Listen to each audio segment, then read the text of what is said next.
Dios les bendiga. Estamos muy contentos de estar una noche más, ¿verdad?, delante de la presencia del Señor. Vamos a estar teniendo nuestra clase número 14. Conmigo se encuentra hoy nuestra hermana Yolanda, o yo me encuentro con ella, porque la clase de hoy la va a llevar ella y yo voy a estar aquí solamente escuchando. Estamos muy contentos de estar aquí hoy, como les decía, nerviosos como siempre, pero el Señor va a tomar control de todo lo que estamos haciendo y estoy seguro que para su gloria y para su honra todo va a salir bien, ¿verdad? Ustedes ahí donde están, por favor, únanse a nosotros y vamos a orar juntitos para que Dios nos ayude en esta poderosa lección. Amén. Amantísimo Padre, Señor, te damos gracias, mi Dios. Venimos delante de tu presencia en esta hora, mi Dios, clamando a ti, mi Dios, para que, Señor, estés tú en medio nuestro en cada una de estas cosas que vamos a estar haciendo hoy, mi Dios. Es tu palabra, mi Señor, la que vamos a estar impartiendo hoy, la que vamos a estar enseñando, mi Señor. Y mi Dios, tú fuiste quien nos la diste, mi Señor, y tú tienes mucho, mi Dios, que quieres que nosotros podamos sacar de ella, mi Señor, para poderle dar a tu pueblo. Ayúdanos, Padre, a que podamos hacerlo de la mejor manera, mi Señor, y que tu pueblo, mi Dios, escuche, mi Señor, lo que tú quieres que ellos reciban en este día, mi Dios. Que tu palabra, mi Dios, a medida que sea impartida, mi Dios, con ese poder que la acompaña a donde quiera que ella sale, mi Señor, haga milagros, haga prodigios, mi Dios, haga sanidades, mi Señor, y haga cosas maravillosas, Padre Santo, aún en medio de esta clase, mi Dios, porque tú lo puedes hacer, mi Señor. Te damos gracias, mi Señor, y te pedimos estas cosas en el poderoso nombre de tu Hijo Jesús. Gracias, Señor. Pues estamos entonces, vamos a dar comienzo a la clase. Como les decíamos, va a ser la lección número 14. Le estamos dando ya comienzo a un trimestre nuevo. Este trimestre se va a llamar Exhortaciones Pastorales para la Iglesia. Amén. Entonces, pues, le voy a leer bien rapidito. Perdonen que es leído, pero es difícil aprendérselo de memoria. Pero es rapidito. Un poquitico de lo que va a tratar el primer trimestre, o sea, este trimestre, que es el cuarto trimestre. Pero lo voy a llevar solamente hasta las dos primeras clases, que son más o menos las que hoy nos competen, que es la primera de este trimestre. Dice, el apóstol Pablo fue un incansable escritor y se le atribuye el 48% de los libros del Nuevo Testamento. Dice, el propósito de sus mensajes era corregir deficiencias en las iglesias, transmitir las revelaciones que recibía del Señor, aconsejar a sus discípulos en cuanto a su manera de conducirse y su relación con los demás, a contraatacar a los falsos maestros que pretendían desvirtuar su evangelio, porque lo llamaba mi evangelio, que él aseguraba haber recibido de Dios por revelación. Para este trimestre hemos escogido el tema de exhortaciones pastorales para la iglesia. En ellas el apóstol aconseja a dos de sus hijos en la fe, quienes mediante el discipulado habían sido desarrollados hasta llegar a ser depositarios de un ministerio pastoral en diferentes áreas geográficas. Timoteo en Éfeso y Tito en Grecia. Los primeros estudios defensores de la verdad, que es el que vamos a estar cubriendo hoy, y escogidos para servir, basados en la primera carta a Timoteo, muestran por un lado la preocupación de Pablo acerca de los errores del antinomianismo, que significa emplear la gracia como licencia para pecar sin querer sujetarse a ninguna ley, y el gnosticismo, que significa obtener la salvación por medio del conocimiento. Arrancará del corazón de los hermanos la semilla, estas malas enseñanzas, arrancarían del corazón de los hermanos la semilla que él había plantado. Y por otro lado, que el llamamiento al servicio cristiano se origina exclusivamente en la soberanía de Dios. Como podemos ver, esto que vamos a estar viendo hoy, precisamente se va a ver mucho de Pablo, principalmente, ¿verdad? Que como sabemos es un hombre que muchos lo han llamado prácticamente su héroe, ¿verdad? En lo que es la Biblia. Muchos dicen que después de Jesucristo es la persona que más ha influido en las vidas de ellos en cuanto a lo que son personajes de la Biblia, que sabemos que están llenos de personajes poderosos que Dios usó en gran manera. Pero Pablo realmente es bien especial. Una persona con esa historia que tuvo Pablo tan obscura, que también a la misma vez nos sirve a nosotros para saber que nuestro Dios es un Dios tan misericordioso, tan bueno, tan grande, que si Él lo desea puede hacer de cualquier persona algo precioso, maravilloso y algo nuevo, completamente diferente, y cambiar el propósito de la vida de la persona.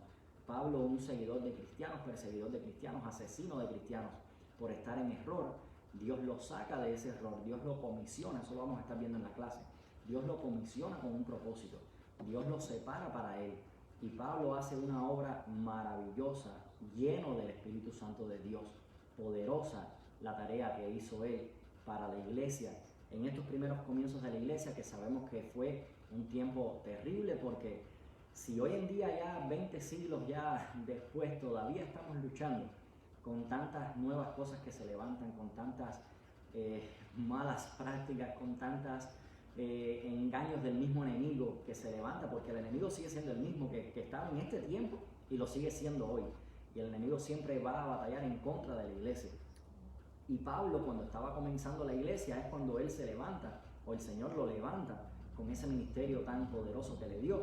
Y Pablo tuvo que enfrentar con mucho celo, por eso llamaba mi evangelio, porque es el evangelio que Jesús le dio a él directamente, un evangelio que él amaba, que él atesoraba y que él no quería que se adulterara con nada, porque él sabía que un evangelio adulterado no iba a poder ayudar al hombre, sino todo lo contrario. Una pequeña cizaña, una pequeña variación que el enemigo pueda introducir en el evangelio, lo vamos a estar viendo en la clase de hoy, puede hacer un destrozo atroz, puede cambiar por completo el evangelio, el sentido del evangelio, el propósito del evangelio, y cambiar por completo pues lo que Dios quiere hacer con el hombre por solamente haber sido adulterado un poquitico el mensaje.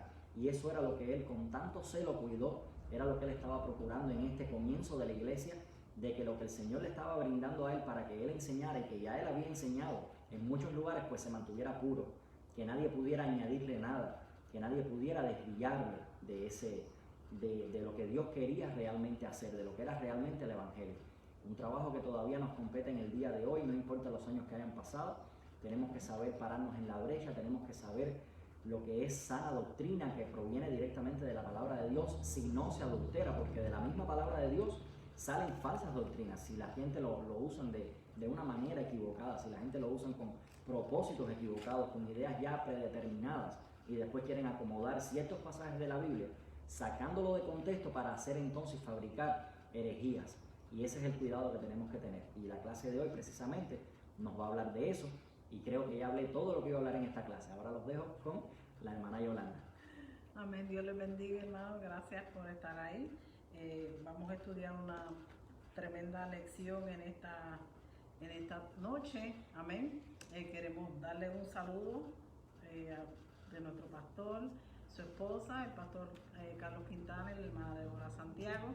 Amén. Ellos también están conectaditos junto a nosotros recibiendo esta palabra. Amén. Aquí estamos todos para aprender, así que usted gócese donde está.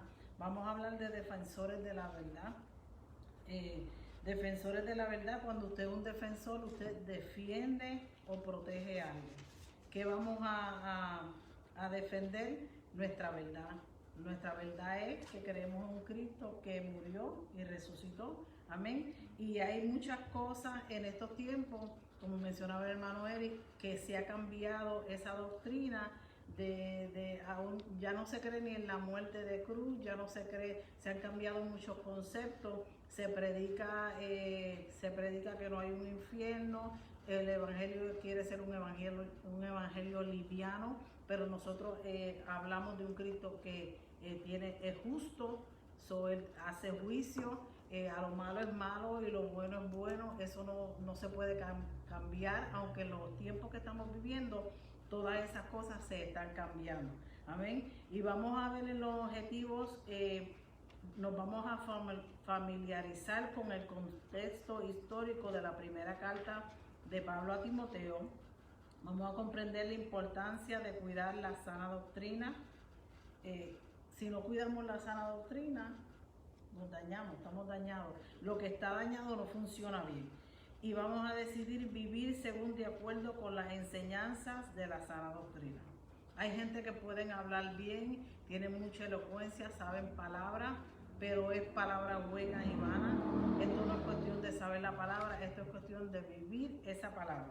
Porque no todo el que la habla quiere decir que vive una vida agradable delante de Dios y que guarda esa palabra como debe ser. En el pensamiento central nos dice, la sana doctrina es para el alma tan importante como el sano alimento para el cuerpo. Usted sabe que cuando usted tiene una dieta horrible, su cuerpo sufre las consecuencias. Cuando usted se acostumbra a alimentarse bien, a darle a su cuerpo 3 comidas, su cuerpo va a reaccionar de la forma como usted lo cuida. Si lo cuida bien, va a tener menos dolama, va a tener longitud de años, va a haber unos procesos que se van a atrasar más que otros. Hasta las enfermedades se atrasan. Así es en la vida espiritual. De acuerdo al alimento que usted le dé a su vida espiritual, así usted va a crecer. La Biblia dice que por sus frutos los conoceréis. Eso depende del fruto que usted dé, así usted va, depende de lo que usted sea por dentro, es lo que usted refleja. Si usted mantiene una vida sana, una comunión y una intimidad con Dios, eso es lo que usted va a producir a otros. Amén. Y aquí vemos que Pablo está exhortando a Timoteo. Pablo, como mencionaba el hermano Eri, Pablo era un apasionado. Pablo, me encantaba Pablo porque Pablo tenía una pasión y defendía lo que él creía.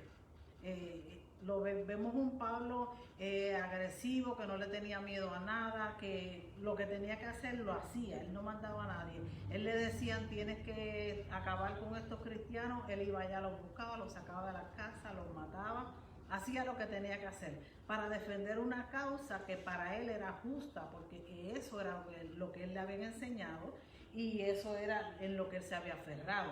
Pero una vez que Jesús lo decide, lo rescata a él. Porque nosotros a veces pensamos, vine a Jesús, pero no, Jesús puso algo en mí que me hizo sentir que yo tenía una necesidad y que yo era pecador y que yo necesitaba que alguien me rescatara. Y Pablo, Dios decidió que Pablo le iba a servir. Si vemos, yo voy a leer algo que anoté aquí, en Primera de Pedro 3, no, ese no, en Primera de Corintios 9, 16 dice, pues si anuncio el Evangelio, no tengo por qué gloriarme, porque me es impuesta necesidad y ay de mí si no anunciare el Evangelio. Dios rescata a Pablo, le hace un llamado, porque al apostolado, el apóstol lo que significa es que llamado. Pablo fue llamado, escogido, apartado y enviado. Fue enviado para un propósito específico. Y Dios lo usaba a él de una manera tremenda y con la misma pasión que defendía lo que creía en el pasado, es la misma pasión que él usaba para defender el Evangelio. Pablo tenía que decir lo que tuviera que decir después que el Espíritu lo dirigía. Pablo no tenía temor en hablar y exponer las causas. Y él defendía la verdad que Dios le dio a él, que lo dirigió por el camino. Ay de él si no hablaba de aquello tan grande. Ay de nosotros que a veces teniendo una verdad tan grande, la queremos preservar tanto para nosotros que no la compartimos con otros. Y nosotros tenemos esa encomienda de decirles a otros, hablarles de la luz en la cual nosotros caminamos. De la misma forma que uno puede hablar de ciertos temas, entonces cuando tiene que hablar de la palabra, uno se cohíbe.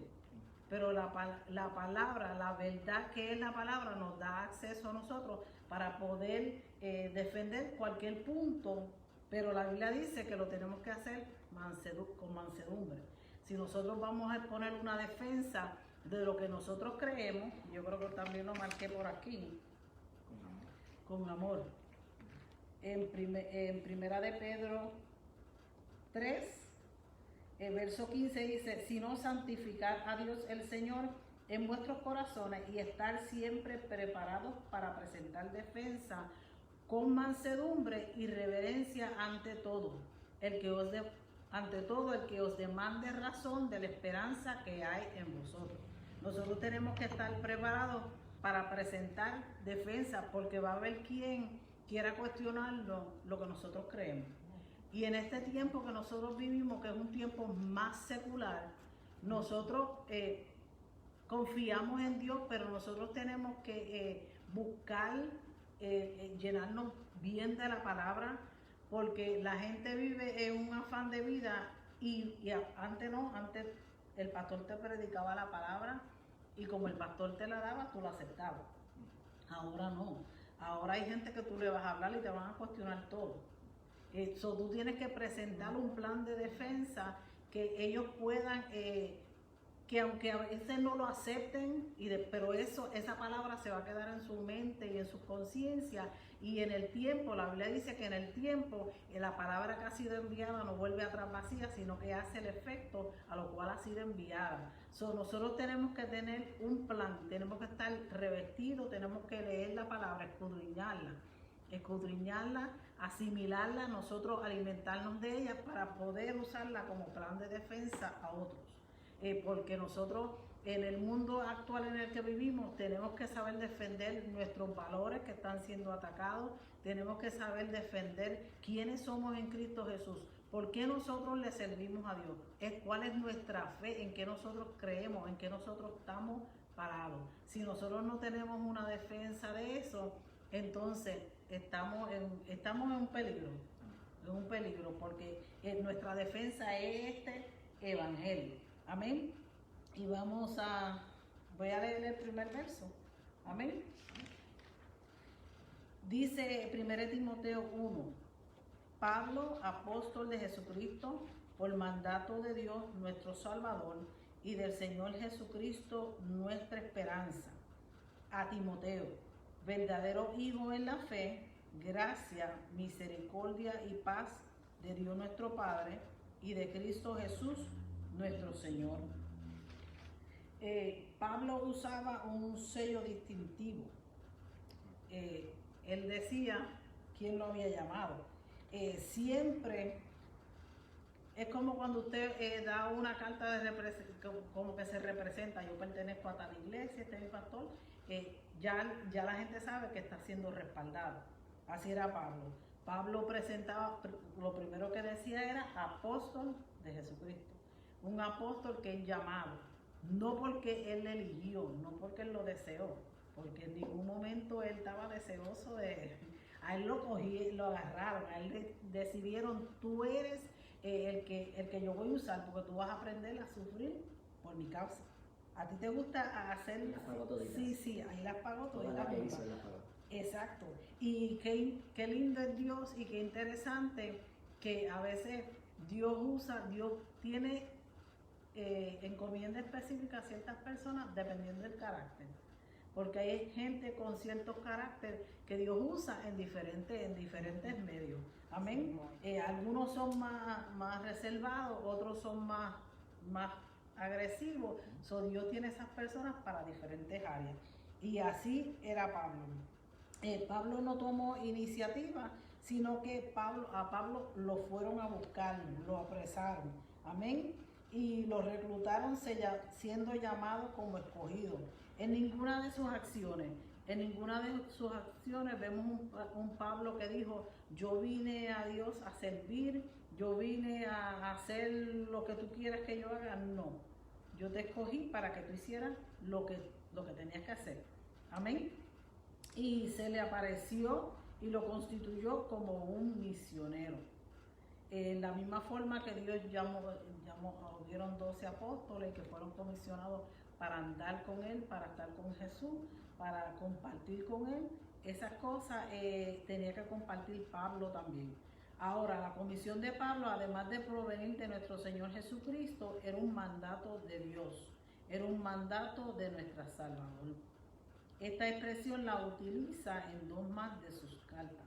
La predicación que me fue encomendada por mandato de Dios, nuestro Salvador. Pablo, hay más de una vez que él usa esa frase para distinguirse cuando él habla a otros. ¿Ok? Vamos a ver qué más dice. A Timoteo, verdadero hijo en la fe. Timoteo fue un hijo espiritual. Timoteo era hijo de Eunice y su papá era griego. Y por el testimonio de Timoteo, porque Listra dieron un buen testimonio de Timoteo, él era un joven que amaba el evangelio, era un joven que estuvo en viajes misioneros con Pablo, aprendió de un buen maestro, tenía unas cualidades específicas, y él le dice verdadero hijo en la fe. ¿Por qué? Porque me imagino que Timoteo escuchaba, estaba bien cerca a Pablo, no era un hijo protestón que daba complaint de todo, sino que escuchaba, asimilaba y aprendía. Aprendía, yo lo catalogo como un joven humilde, y para que ustedes vean el servirle a Dios, porque Dios le dé una encomienda o un llamado a alguien, no tiene que ver con la edad. Timoteo era joven, eso quiere decir que en cualquier edad usted puede servir para lo que Dios quiere que usted le sirva. Amén. Un ejemplo lo vemos en Caleb. Caleb, a la edad que tuvo, a los 85 años, reclamó algo que un tiempo atrás Dios le había prometido, y decía que aún sus fuerzas estaban como aquel día, que sus fuerzas no habían menguado. Amén. Así que Timoteo era un hijo en la fe, y Pablo lo saluda y le dice: gracia, misericordia y paz de Dios nuestro Padre y de Jesús, y de Cristo Jesús nuestro Señor. Amén. Timoteo se convirtió en compañero de viaje de Pablo gracias a su buen testimonio. No todo el mundo, cuando tú tienes una encomienda, cuando Dios te llama, no todo el mundo va a ir contigo. Hay ciertas personas que Dios separa para que te acompañen. En este caso, Pablo, Timoteo fue uno de los señalados. Como dije anteriormente, tenía un buen testimonio.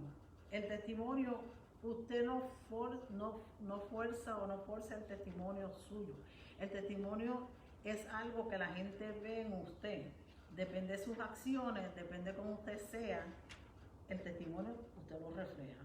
El carácter uno lo va construyendo con el paso de los tiempos, a través de situaciones, y el carácter más importante de nosotros como seres humanos es quién es usted cuando está solo, cuando nadie lo ve. Porque cuando a mí me ven, yo puedo parecer santa, pero cuando estoy en la intimidad, Dios me ve. Ahí es donde yo creo mi verdadero carácter. Cuando yo estoy a solas, cuando yo sé mantenerme, cuando yo puedo buscar a Dios en intimidad, cuando yo puedo respetar los valores y tener una creencia, una convicción.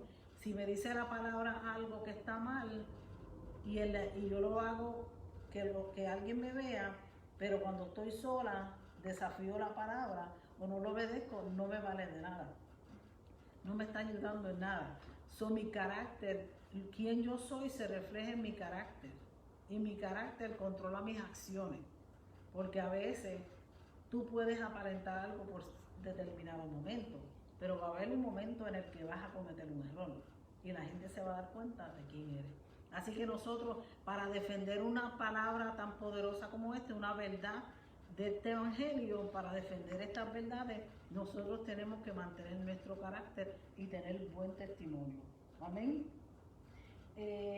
Y él fue ordenado al ministerio por la imposición de manos del apóstol Pablo. En el verso 3 dice: como te rogué que te quedases en Éfeso cuando fui a Macedonia, para que mandases a algunos que no enseñen diferente doctrina. Cuando Pablo confía en Timoteo, le da esta encomienda tan grande, es porque él sabía que Timoteo tenía las armas para defender esta doctrina. Nosotros, desde los tiempos antiguos, como tú decías, ha habido diferentes creencias, diferentes doctrinas. Aún en estos tiempos, la gente tiene la palabra, pero es más fácil cuando yo escucho a un pastor hablarme bonito y yo no escudriñar la palabra y vivir, que mi pecado me lo calmen y no que me confronten con la palabra. Pañitos tibios. Pañitos tibios.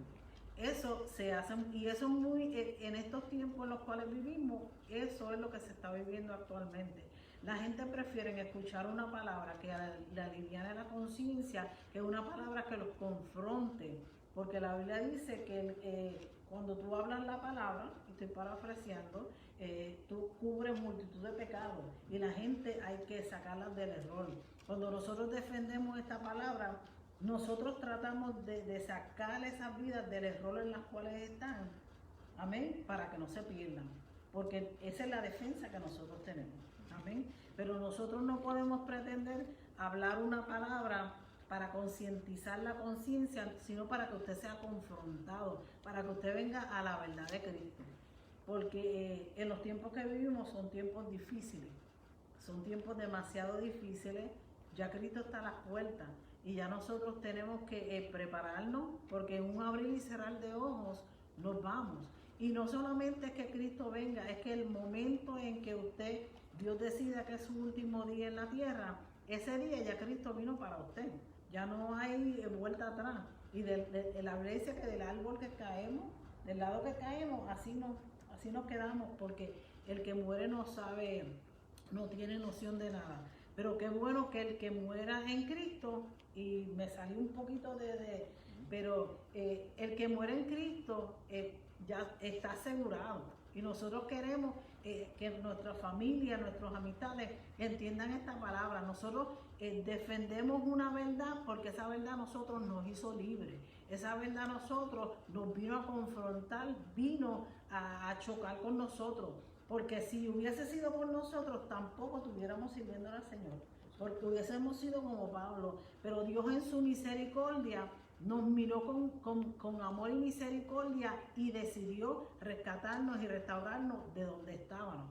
Quizás unos nacimos en el Evangelio, otros llegaron un poco más después, pero en determinados momentos tuvimos que reconocer que hubo uno que fue a la cruz para que nosotros estuviéramos aquí, que hubo una revelación, que no fue algo que se inventaron, sino que una realidad. Amén, que Jesucristo es una realidad y nosotros estamos aquí para defender esa verdad en la cual nosotros hemos creído. ¿Tiene algo? Amén. Estábamos entonces en el versículo número 3, ¿verdad? Entonces, mientras ella hablaba, pues muchas cosas pasaban por mi mente, y una de las cosas que pasaba por mi mente fue cuando Jesús le dice a los discípulos: os conviene que yo me vaya, que yo me fuese, porque entonces os enviaré al Consolador, al otro Consolador. Y yo estoy seguro que cuando nuestro Señor expresó esas palabras, difícilmente yo pueda llegar a la profundidad, a lo mejor de todo lo que Él estaba pensando en ese momento. O sea, estoy seguro que no voy a poder ni arañar la superficie de lo que Él estaba pensando en su totalidad. Pero me gusta pensar que una de las razones por las cuales Él dijo eso es porque Jesús, estando en la tierra, encarnado, en carne, que precisamente eso también se toca en la clase de hoy, Él estaba limitado a un cuerpo, Él estaba limitado a un área geográfica. Él no podía abarcar la tierra entera en esos años en los cuales Él estuvo encarnado en un ser humano, en un cuerpo físico. Y al Él decir: os conviene que yo me vaya, yo me gusta pensar y creo que sea así, porque al Él enviar el Espíritu Santo de Dios, el Espíritu Santo no iba a tener esta limitación que de cierta manera Él tenía, sabiendo que Él era 100% hombre, 100% Dios, y que todo era posible para Él, por supuesto, pero estaba limitado a un cuerpo. Y es ahí donde estoy hablando de la limitación. El Espíritu Santo no iba a tener esta limitación. El Espíritu Santo, ahora que estamos dando esta clase aquí nosotros, y ustedes están ahí en sus hogares o manejando, donde quiera que estén, el Espíritu Santo está ahí también trabajando en ustedes. Ahora mismo en China pueden estar habiendo otros servicios a nuestro Dios, y ahí está el Espíritu Santo. O sea, Él no tiene ningún tipo de limitación. ¿Por qué me voy por ahí? Que puede parecer que no tenga mucho que ver. Bueno, el apóstol Pablo también tenía una limitación, como la tenemos todos nosotros. Solamente podemos estar en un solo lugar a la vez. El apóstol Pablo iba pasando por ciudades, iba evangelizando, iba convirtiendo, iba levantando iglesias, porque él no pasaba solamente tirando la palabra y dejando ahí un reguero y seguir para adelante. Él instituía iglesias, él levantaba hombres. En este caso estamos viendo que estamos hablando de Timoteo. Él había instruido a Timoteo. Timoteo había sido producto de Pablo. Se piensa que en el primer viaje misionero de Pablo, en Listra, fue donde Timoteo fue convertido, fue escogido por Dios, se piensa. Por la imposición de las mismas manos de Pablo fue que el ministerio de Timoteo comienza su pastorado. O sea, Pablo tenía una relación muy íntima con Timoteo. Se dice que Timoteo, cuando ella hablaba las virtudes, alguna de las virtudes dice que era genuino, o sea, su conversión era genuina. Cuando uno habla de ser genuino, eso abarca muchísimo. Tenía una fidelidad y una sumisión, o sea, que era fiel y era sumiso. Quiere decir que era una persona que podía ser enseñado en la palabra, ¿verdad? Que no iba a estar siendo rebelde. Tenía un dominio de la sana doctrina. Era un joven que no era un joven que era poca cosa, era un joven muy pero muy inteligente y había sido muy bien entrenado en la sana doctrina. A pesar de que era joven, que también es un arma poderosa, porque siendo joven con todas estas cualidades, pues tenía un porvenir, tenía un futuro, tenía muchos años que podía darle a la iglesia. Pues bueno, como les decía, Pablo, que estaba sujeto a un cuerpo que no podía estar en todos los lugares, él tenía que separar a ciertas personas de cierto calibre que él pudiera confiar para que esas personas pudieran entonces continuar la obra. Y lo que estaba pasando aquí era precisamente eso. Comienzo de la iglesia, muchísimas falsas doctrinas, una mezcla de un montón de cosas, con lo que creían los judíos, con lo que creían los griegos, con lo que creían todas estas cosas que atacaban directamente a la iglesia, los judaizantes, que incluso ya habían venido a los pies de Cristo algunos de ellos, pues ellos querían todavía mezclar las leyes con lo que era la gracia. Quería que ahora los cristianos se circuncidaran y otras muchas cosas. Cuando sabemos que una vez que ya Cristo pagó en la cruz del Calvario por los pecados y demás, él puso una pauta y él cambió muchas cosas. Y ahora ya esas leyes no eran necesarias que se continuaran observando. Más esta gente querían añadirle a la salvación de Cristo, le querían añadir algunas cosas. Como yo dije al principio también, cualquier cosa que se le añada al Evangelio, ya eso lo va a hacer una doctrina que no va a ser sana. Y si no es sana, no es la doctrina del Señor. Y no va a restaurar una doctrina adulterada, no cambia el corazón, no restaura al hombre, no sana, no salva. Así que eso es lo que tenemos que tenerle mucho temor. Tenemos que estar muy alertas de que eso nunca nos suceda. Para eso hay que prepararse en la palabra, así como estaba Timoteo instruido en la sana doctrina, para que podamos identificar si en algún momento se quisiera levantar alguna que no sea sana. De la única manera que podemos identificarla es que estemos bien preparados. Amén. Entonces, Pablo escoge entonces a Timoteo y le ruega, como dice en ese versículo 3, que se quede en Éfeso. En Éfeso. Cuando él fue a Macedonia. ¿Para qué? Para que mandase a algunos que no enseñen diferente doctrina. ¿Por qué? Porque ya estaba empezando a suceder. Y entonces Pablo se da cuenta. ¿Y en quién podía confiar Pablo? Pues en Timoteo. Y les ruega que se quede en ese lugar, precisamente guardando lo que es la palabra de Dios, guardando el evangelio puro y que no fuese manchado. Amén. Dice el versículo 4, ni presten atención a fábulas y genealogías interminables que acarrean disputas más bien que edificación. A Dios que es por fe, así te encargo ahora. Cuando se habla de estas fábulas eran historias que no eran reales, eran ficticias. Cuando se habla de genealogías interminables tenemos que tener cuidado porque sabemos que la Biblia tiene genealogías y tienen una importancia muy grande porque si no, no estuviesen en la palabra primeramente. Y sabemos que todo lo que está en la palabra pues proviene directamente de la mente de Dios a través de la inspiración del Espíritu Santo. Y en esas mismas genealogías, por ejemplo, la genealogía de Jesucristo, que es bastante grande, que uno pudiera pensar que tal vez se estuviese refiriendo a esto, a genealogías interminables, para nada. Esa es extremadamente importante. Cada uno de los nombres que están ahí están por una razón.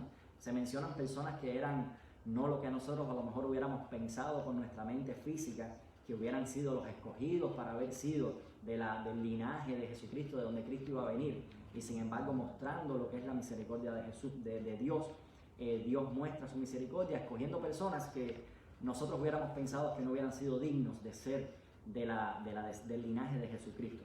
Más sin embargo, pero esta gente yo estoy seguro que no era de ese tipo de genealogías que estaban hablando. Esta gente estaban usando las cosas, como dice aquí, para acarrear disputas, más bien que edificación, que es de Dios por medio de la fe.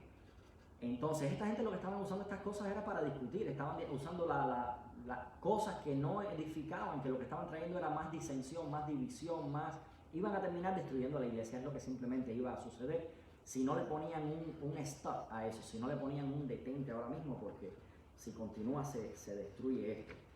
En el versículo 5 dice, pues el propósito de este mandamiento es el amor nacido de corazón limpio y de buena conciencia y de fe no fingida. Es una lección bien, pero bien bonita. Dice, habían falsos apóstoles, estaba lleno de falsos apóstoles, falsos obreros, que eran obreros fraudulentos, falsos hermanos. En 2 Corintios 11:13 se ve esto. 2 Corintios 11:26, en Gálatas 2:4 habla de los falsos profetas, de los falsos maestros. O sea, estaba minada, no muy diferente de lo que vemos hoy en día. para nada muy diferente de lo que vemos hoy día, ¿verdad?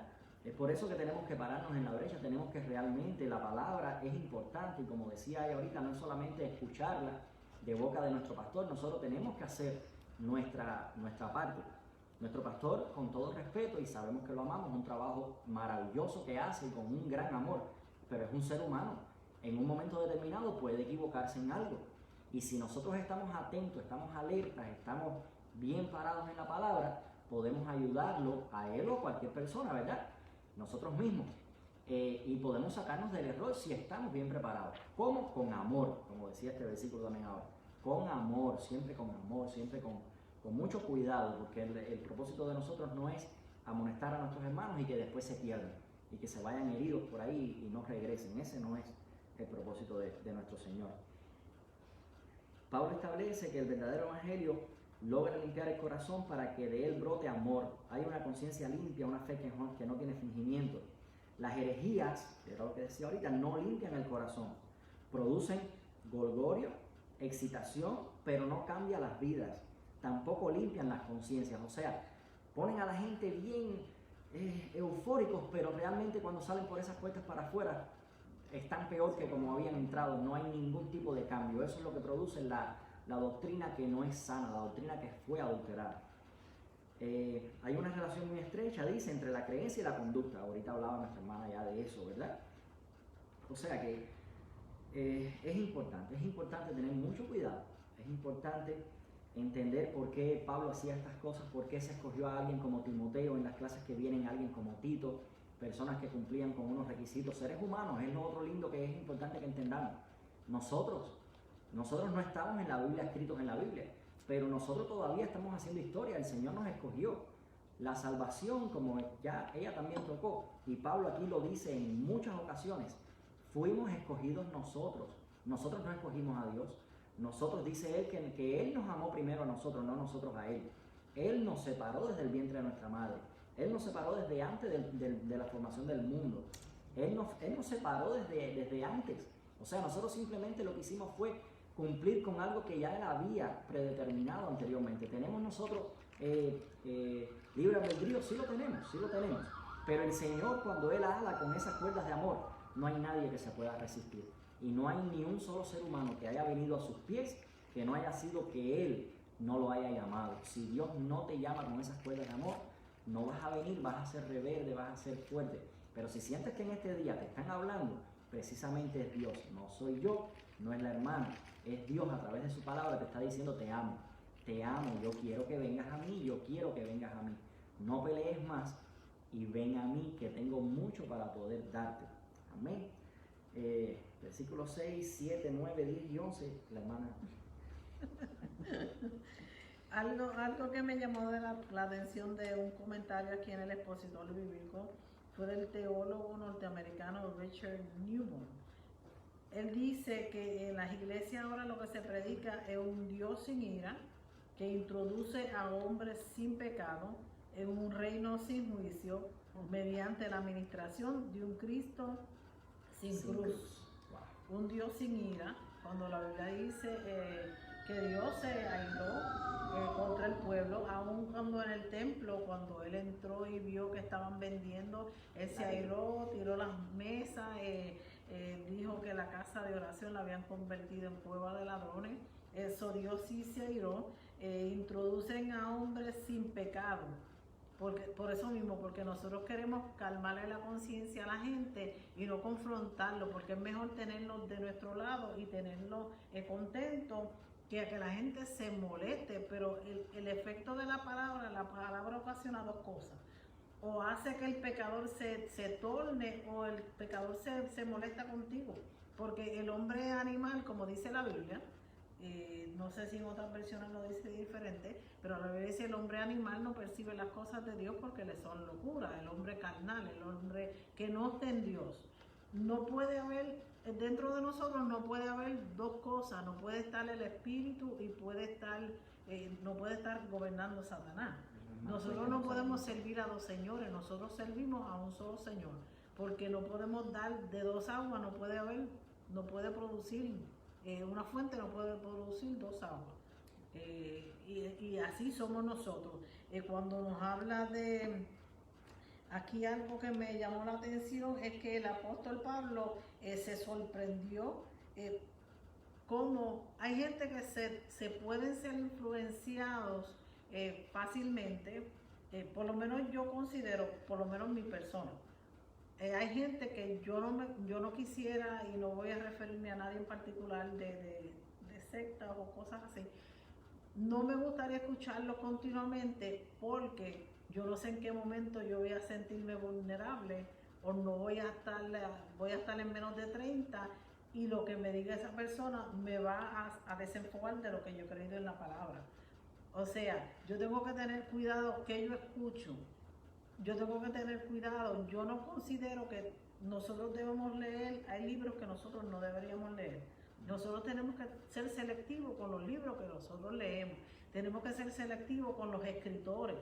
Porque ahora la gente piensa que tú mencionas a Dios y tú puedes andar en pecado como tú quieras, y porque mencionaste a Dios, mencionar el nombre de Jesús provoca un cambio. Pero cuando lo mencionas a alguien que vive de acuerdo como Jesús quiere que viva, el cambio, el efecto, tú te impacta, tú sientes que esa persona está proclamando un nombre que él está glorificando porque él vive de acuerdo a lo que Jesús quiere que se viva. ¿Ok?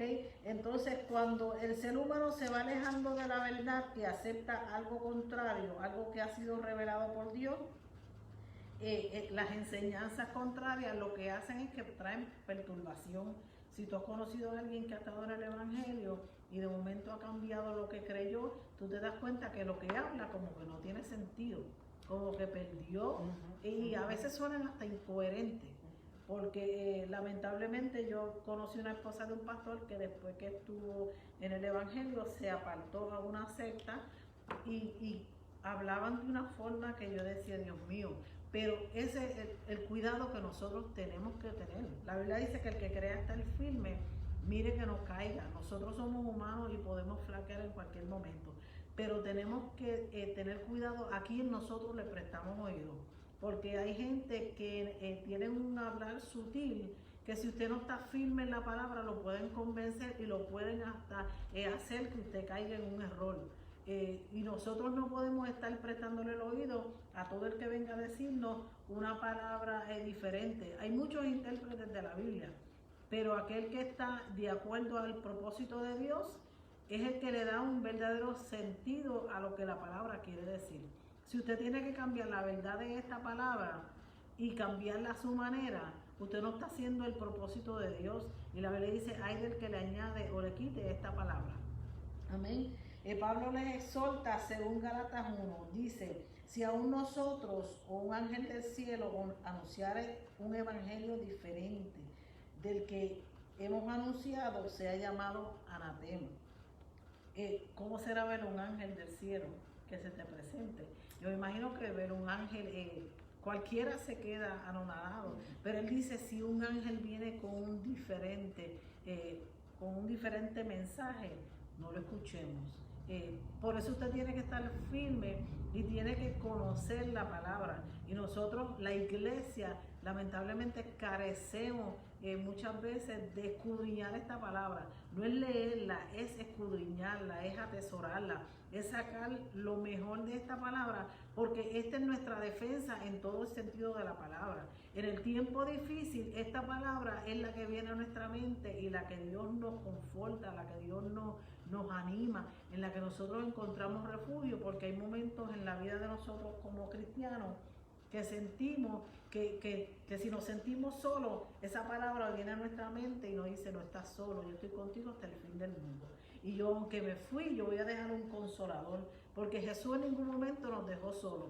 Él dijo, cuando Jesús fue ascendido al cielo, Él dijo que nos iba a dejar un consolador que en ningún momento nos deja solos, que en algunos momentos, como dice la gente, cuando esté en prueba, dice el maestro está ahí, pero tú estás cogiendo la prueba y el maestro solamente está viendo a ver cómo tú reaccionas. Pero nosotros, esta palabra, la iglesia, muchas veces, los que tenemos la verdad, a veces esa palabra o nos quedamos con ella o no la saboreamos lo suficiente, no la escudriñamos lo suficiente para tener un plan de defensa fuerte, porque tiene que ser, nosotros tenemos que ser convincentes con la palabra que demos. No podemos titubear, o creemos o no creemos, o sabemos. Cuando un político viene a hablar, aunque lo que diga sea mentira, la forma que lo expresa lo hace ver como que él sabe de lo que está hablando, y a veces te puede estar diciendo mentira, pero tú crees en lo que te dice, de la forma como lo expresa. Nosotros no somos políticos, defendemos la palabra, pero tenemos que estar seguros que lo que hablamos, tenemos esa seguridad. No, nada nos inmuta ni nos puede hacer tambalear de lo que esa palabra dice. Lo que nosotros creemos lo respaldamos, porque lo vivimos, porque lo sentimos, y porque una vez Dios transformó nuestros corazones. Y cuando usted experimenta un cambio en Dios, hay algo que, aunque usted no lo quiera decir, hay un agradecimiento que usted tiene en usted, que usted quiere expresarlo. Hay cosas que, aunque como decía Jeremías, aunque traté de sufrirlo, no me pude callar a lo que sentía. Sí, Dios, cuando tú tienes una palabra, cuando tú sabes dónde estás parado, aunque tú quieras retener esa palabra y no decirla, hay algo dentro de ti que te dice no. Pablo lo decía, ay de mí si yo callo esto, ay de mí porque yo no estoy hablando de un evangelio que es mío. Este evangelio me lo dieron a mí, pero me hicieron responsable de compartirlo con otros. Me hicieron responsable, me dieron esa encomienda y yo tengo que hacerlo. Ay de mí, yo prefiero, es como él decir, yo prefiero que me pase lo que tenga que pasar. Si me pasa es porque Dios lo permitió, pero estoy haciendo la voluntad de aquel que me llamó. ¿Qué no le pasó a Pablo? ¿Qué no le pasó a Pablo? En un momento sacó la lista de lo que le hicieron, y azotado con vara, naufragio, apedreado, dado por muerto. ¿Qué no le pasó a Pablo? El chiste que hice al principio de que las pagó todas, pues por supuesto es un chiste de mal gusto, les pido disculpas, pero Pablo, lo que él hizo sufrir a los cristianos, en cierta manera él lo tuvo que después sufrir en carne propia, y de muy carne propia. O sea, él tuvo que pasar muchas, pero muchas vicisitudes, ¿verdad? Y las pasó con su cara bien erguida a Dios, y muy orgulloso de haber sido llamado para padecer por una causa que era la causa de nuestro Señor Jesucristo, ¿verdad? Porque hemos hablado de algunas, o sea, hablamos de muchas cosas que estaban en eso, pero no le hemos puesto nombre a todas, y quiero bien rapidito mencionarle algunas. Dice que una de las enseñanzas que ellos tenían era que, como se estaba predicando, ¿verdad?, que la salvación iba a ser por gracia, y que el perdón del pecado y esas cosas, pues entonces ellos empezaron a pensar que mientras más pecaran, pues más gracia iban a producir. Y eso era, por supuesto, un gran disparate, un gran error, y Pablo tuvo que tronchar bien fuerte con eso. Dice, ¿qué pues diremos? ¿Perseveraremos en el pecado para que la gracia abunde? De ninguna manera, ¿verdad? Otra de las cosas que eso era llamado el antinomianismo. Pero que dice, ahí sale una religión. Sí, cómo no. Y muchas cosas, el malentendido que hay de salvo siempre es salvo. Es un gran malentendido precisamente por eso. Que dicen que una vez que conozcas a Cristo, cuando se trata de una manera mal esa frase, cuando una vez que vienes a Cristo, no importa lo que hagas, no importa lo que hagas, cuando eso es un disparate, porque si realmente viniste a Cristo, el Espíritu Santo va a entrar en ti, y tu mente va a ser transformada, tu ser va a ser transformado, tu carácter va a ser guiado de una manera diferente. No vas a ser el mismo, no vas a ser perfecto, pero no vas a ser el mismo. Y no puedes vivir una vida rampante como si nunca lo hubieras conocido, y pensar que el día que se acaben tus días, pues vas a ir delante de la presencia de Él, porque estás completamente engañado. Entonces, pues precisamente esto se llamaba el antinomianismo, como decía, que es oposición a lo que es la ley, que son aquellos que no quieren estar sujetos a ninguna ley, quieren hacer lo que desean. Cuando eso pasa, anarquía, ¿verdad? Era la palabra. Donde no hay ley, es anarquía, donde cada cual hace lo que quiere. Entonces, dice que en Efesios y en Colosenses había otra, donde se estaba diciendo que la salvación era por conocimiento. Entonces, esto era otro movimiento que también hablaba del bien y el mal, hablaba de que el bien radicaba en el espíritu, el mal en todo lo que fuera materia. Eran unas cosas ahí mezcladas que aquello era tremendo. También algo parecido que sale entonces en Gálatas era entonces no, perdón, en Gálatas fueron los judaizantes, de eso ya hablamos ya, Sí. hace un ratico, de lo que ellos querían mantener las leyes y esas cosas, ¿verdad? Pero entonces, hay otra gente que estaban diciendo que Cristo no se había manifestado en carne, sino que había sido apariencia, pero que realmente no era carne. ¿Por qué? Porque la carne, había otra creencia donde lo material, como dije ahorita en este otro lugar, era malo, y lo único bueno podía ser espíritu, no podía ser material. Todo lo material era malo. Entonces pues Dios no podía haberse hecho materia, porque entonces hubiera sido malo, y Dios no puede ser malo y demás. Entonces, al decir que Cristo era apariencia, eso pudiera parecer que a lo mejor no es tan grave, pero es extremadamente grave, porque le quita a Cristo todo lo que realmente Cristo tuvo que padecer en carne propia en esa cruz para pagar por el pecado de nosotros, y lo pagó sufriendo y derramó su sangre, y se derramó completo. O sea, al decir que eso era apariencia, eso le estaba quitando a Cristo toda la importancia de su sacrificio, cosa que no se podía permitir y que también hubo que combatirlo, por supuesto. Y así otras muchas. Vamos a avanzar un poquitico en la clase rapidito, y me vas a ayudar, por supuesto, intercaladamente. Mira, pero Dime. por eso busqué ese texto de 1 Bueno. Timoteo 3:16, por esta misma gente de la carta de Juan, donde dice: indiscutiblemente grande es el misterio de la piedad, Dios fue manifestado en carne, justificado en el Espíritu, visto de los ángeles, predicado a los gentiles, creído en el mundo y recibido arriba en gloria. Manifestado en carne, es que no puede haber ninguna duda de que Él tuvo que hacerse hombre, humano, y padecer para realmente poder pagar por nuestros pecados. Él comió, Él bebió, Él hizo todas las cosas que hacía un ser humano, o sea, físicamente. No hay manera posible de que haya podido ser un parecer, un espíritu, porque eso hubiera sido como casi hacer trampa, eso hubiera sido no haber realmente padecido, sufrido. Entonces, y Él realmente nos amó tanto que sí padeció por nosotros, amén. Nosotros tal vez hubiéramos bajado corriendo de esa cruz. Dice el versículo 6, y rapidito, voy a pasar casi por todos ahí más o menos. De las cuales cosas desviándose alguno, ¿de cuáles cosas? Bueno, hablaba ahorita en el 5, pues el propósito de este mandamiento es el amor nacido de corazón limpio y de buena conciencia y de fe no fingida. De las cuales cosas desviándose algunos se apartaron a vana palabrería. Cuando la palabrería se convierte en algo que no tiene sentido, que uno ni siquiera sabe ni lo que está diciendo, ni qué está fundamentado, ni tiene un respaldo bíblico, es mejor ni hablar. O sea, el hablar bonito, si no tiene un respaldo bíblico, amado, es mejor no hablar. Porque si nosotros hiciéramos tropezar a uno de los pequeñitos, como dice nuestro Señor, mejor no sería amarrarnos una piedra de molino y tirarnos al fondo del mar. Y eso es lo que podemos lograr con palabrería que no tenga un fundamento bíblico, con palabrería que lo que pueda hacer a alguien que, como ella ha dicho ya en muchas ocasiones hoy, hacer a alguien que lo que necesita es que sea confrontado con la palabra, y uno venga y le diga: no te preocupes, tú estás bien, todo está bien, Cristo en definitiva pagó por los pecados de nosotros, ¿tú crees que Él murió? Sí, Él murió, entonces tú eres salvo, no te preocupes. Si uno dice algo tan bárbaro como eso, pues entonces uno es tan responsable de esa vida. Cuando esa vida se pierda, es como decía, la atalaya que no avisa va a pagar por la sangre que se pierde. Mas si avisara y la persona no quiere escuchar, pues esa atalaya es limpio de la sangre que esa persona que fue derramada, ¿verdad? Entonces nuestro deber es hablar, es concientizar. Nuestro deber no es caer bien, caer bonito, con amor, hablar lo que dice la palabra. Y si la persona quiere escuchar, que escuche; si la persona no quiere escuchar, que no escuche. Ya usted hizo lo que tenía que hacer. En definitiva, muchas veces Dios va plantando semillitas, y a veces lo que usted hace aquí ahora no es el paso definitivo de la persona, pero la persona da un viajecito a Naples, en Walmart le habla a otra persona, y cuando ya Dios usa 3, 4 personas, pues entonces es el martillazo para que la persona pues caiga rendida a los pies del Señor. Pero tenemos que ser obedientes, ¿verdad? Entonces, y sin vana palabrería, como dice el versículo 6, queriendo ser doctores de la ley sin entender ni lo que hablan ni lo que afirman.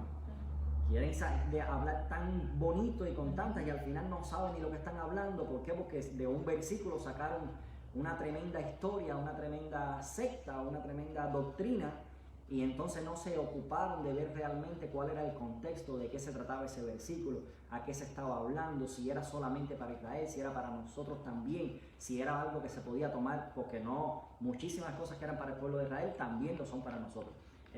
La Biblia entera está llena de enseñanzas así, de esa manera. Pero también hay algunas cosas que tenemos que tener en cuidado que no son para nosotros, amén. Hay que saber lo que hablamos. Para lo tal hay que estudiar la palabra de Dios. Pero sabemos que la ley es buena si se usa legítimamente, si uno la usa legítimamente, versículo 8. La ley cuando Dios la puso en ningún momento fue mala. Ahora dice Pablo, pero si no hubiera sido por la ley, yo no hubiera conocido el pecado. La ley entonces fue la que trajo luz a lo que realmente el hombre estaba haciendo, entonces le puso nombre y lo llamó de una cierta manera. ¿Eso hacía la ley mala? Para nada, porque junto con la ley él también daba una salida, él también daba una manera de poder cumplir la ley. Y los que no pudieran cumplirla porque era imposible, pues también estaba el sistema de sacrificio. Y así muchas otras cosas más. Pero aquí lo que está diciendo, conociendo esto, versículo 9, me interrumpes cuando quieras decir y yo te ignoro.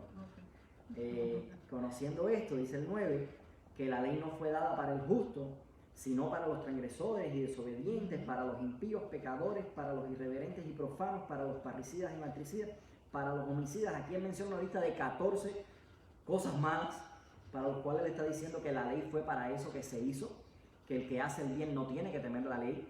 Entendemos que estamos hablando de la ley a modo general, tanto la ley, pues principalmente la ley de Dios, por supuesto que es perfecta. La ley de Dios sabemos que Dios es Dios, la ley de Dios es perfecta, pero también la ley humana, porque Dios es el que quita y pone reyes, Dios es el que también ha permitido que nosotros tengamos una ley, y la ley nos protege, la ley realmente no es mala. Nosotros si estamos manejando al límite de velocidad, no tenemos que tenerle miedo al policía que está en la I-75, tenemos que tenerle miedo al policía cuando andamos 5 o 10 millas por encima. Entonces tenemos que estar con la vista pendiente, si nos ve, si no nos ve, pues dónde está. Y lo mismo para todo lo demás. Si hacemos lo bueno, no tenemos que temer a la ley. La ley es para los que hacen lo malo, no para los que hacen lo bueno. La lista continúa: para los fornicarios, para los sodomitas, para los secuestradores, para los mentirosos y perjuros, y para cuanto se oponga a la sana doctrina. Había mencionado 14 cosas, ahora tiró muchísimas más. Todo lo que se oponga a la sana doctrina, para eso es la ley. Entonces, claro, cuando se habla de doctrina, estamos hablando ya de cosas que son bíblicas, pues ya no estamos hablando de la ley natural del hombre, la ley que no se sujeta a Dios. Y nosotros los cristianos tenemos que cumplir con las leyes. Eso es algo también importante. Con las leyes seculares estoy hablando. Siempre y cuando estas leyes no se vayan en contra de la ley divina de Dios. Es en el único momento que nosotros estamos autorizados a abiertamente no obedecer una ley. Si esta ley se opone a la ley divina de Dios, entonces ahí sí podemos decir: hasta aquí llegas. Lo hizo Pedro, lo hicieron toda esta gente. Más es para nosotros honroso, o más es necesario nosotros obedecer a Dios antes que a los hombres. O sea, Dios es Dios, el hombre es el hombre. La gran mayoría de las veces las leyes del hombre están sujetas y están bastante correctas, nos ayudan, nos dirigen. Si no hubiese ley, anarquía, una vez más, como hablábamos ahorita, el hombre hiciera desastres, al hombre hay que dirigirlo. Y si no hay un sistema de leyes, el hombre fuera un tremendo caos. Pero cuando viene la ley y la ley quiere imponer algo que ya vaya en contra directamente de la palabra de Dios, ahí podemos levantarnos y decir: ¿sabes qué? Hasta aquí llega mi obediencia contigo, pero a Dios hay que obedecerlo primero. O sea, la ley de Dios para mí es más importante que la ley tuya. Lo siento mucho, pero esa ley no la puedo obedecer. Esa es la única vez que tenemos autoridad, o sea, o derecho o el consentimiento de ir en contra de la ley. ¿Ok? Quería también aclarar eso. Versículo 11: según el glorioso evangelio del Dios bendito, que a mí me ha sido encomendado. Preciosa lección, no se ha terminado. Yo estoy seguro que le pasé por arriba un montón de cosas que ella está diciendo, pero espérate, yo tengo esto que yo lo vi, yo lo quiero decir. Danos un resumen entonces de la clase, o háblanos de que yo no le pasé por encima. La ley le dice al hombre cómo debe ser. Mientras el hombre vive de acuerdo al carácter de Dios, la ley no tiene dominio sobre él. Por eso el apóstol Pablo dijo: manifiestas son las obras, los frutos del Espíritu. Cuando él mencionó los frutos del Espíritu, él dijo: contra tales cosas no hay ley. Porque de acuerdo a cómo tú vivas, agradando a Dios, pues la ley no te afecta. Como tú decías, nosotros si vamos de acuerdo a la ley, no nos preocupamos, aunque a veces nos asusta el guardia cuando prende las luces, y no es para nosotros, pero nos asustamos. Pero el punto enfatizado es que podemos ilustrar que Pablo nos está mostrando que nos cuidemos, que defendamos esta palabra. La finalidad de la ley también es señalar la pecaminosidad del ser humano. Y decía don Miguel de Unamuno, que cuando Dios se encarna en el hombre no hay necesidad de dogma. porque si la vida del hombre está en sintonía con Dios, eso está encima de todas las demandas religiosas, porque de acuerdo a cómo tú vives con Dios, no vas a afectar en ninguna otra área, pero tienes que vivir de acuerdo a cómo se vive en Dios. Defensores de la palabra es el título escogido para este estudio debido a unas razones muy importantes. Para hacerle entender al estudiante la situación que prevalecía en la iglesia de Éfeso, donde pastoreaba Timoteo. Falsos maestros se habían introducido, como ya hemos hablado, y que tenían herejías que resultaban de mala interpretación de las escrituras. Amén. Por eso nosotros tenemos que mantenernos en comunión, en contacto con Dios, en intimidad con Dios, para que sea el Señor el que nos dé la sabiduría para entender esta palabra. Amén. Porque a través de Él es que nosotros podemos entender muchas cosas. Y nosotros acompañamos la lectura con la oración. Cuando no entendemos, vamos a Dios y Dios nos aclara. El que le falte sabiduría, que la demande de Dios. Dios nos va a ayudar para entender esa palabra. Amén. Ninguna iglesia que sostenga enseñanzas que disientan de lo que es el Evangelio de Jesucristo puede ser sana. La situación que existía en Éfeso no fue única, ya que en varias de las iglesias del periodo apostólico surgieron herejías que fueron severamente combatidas por los apóstoles. Todas estas situaciones siempre han surgido, siempre surgirán. Nosotros estamos en un tiempo aquí, quién sabe cuando nosotros ya no estemos en esta tierra, vengan otra gente con otras ideas diferentes, y nosotros lo que hacemos es preparar a los nuestros, a los que nos van a suceder a nosotros, los que vienen después de nosotros, a los que nosotros queremos dejarles esta palabra, la misma defensa que nosotros hemos hecho, queremos que ellos aprendan a hacerla. Amén.